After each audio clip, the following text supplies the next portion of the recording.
السلام علیکم میرے پیارے اور محترم ناظرین، میں ہوں حافظ حکیم شبیر احمد حافظ آباد سے۔ پیارے ناظرین، بہت سے میسج آئے تو ان کو میں نے پڑھا۔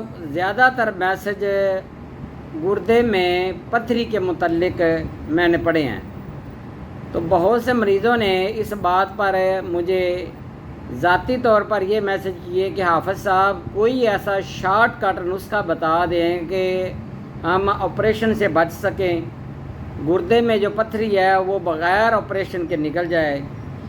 تو پیارے ناظرین، آپ لوگوں کی ڈیمانڈ پر ایک نسخہ دینے جا رہا ہوں۔ صرف اور صرف آپ نے اس کی 3 خوراکیں کھانی ہے، صرف 3 خوراکیں۔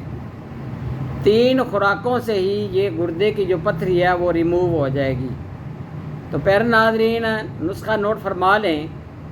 سب سے پہلے آپ نے سنگ دانہ مرغ لینا ہے۔ یہ آپ نے اچھے والا صاف لینا ہے۔ سنگ دانہ مرغ اگر ناقص ہوگا، اکثر اوقات اس کو سنڈی بھی لگ جاتی ہے، تو آپ نے سنگ دانہ مرغ صاف ستھرا اور خشک والا یہ آپ نے 1 تولہ لینا ہے۔ دوسرے نمبر پہ ہے سنگ یہود، یہ آپ نے 1 تولہ۔ خوردنی نمک یہ بھی 1 تولہ، اور میٹھا سوڈا یہ 1 تولہ۔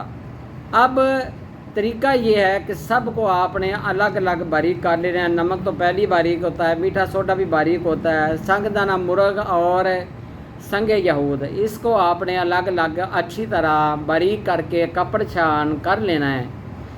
اب آپ اس کو کسی جار میں ڈبی میں محفوظ کر لیں، تو مریض کو آپ نے یہ 1 سے 2 ماشا دن میں یہ 4 بار ہمرا شربت بازوری یا سادہ پانی کے ساتھ آپ مریض کو دیں۔ انشاءاللہ تعالی پتھری ریموو ہو جائے گی اور درد بھی ختم ہو جائے گی۔ اپنا خیال رکھیے گا۔ انشاءاللہ بہت جلد نئی ویڈیو نئی علم کے ساتھ حاضر ہوں گا۔ اللہ حافظ پیارے ناظرین۔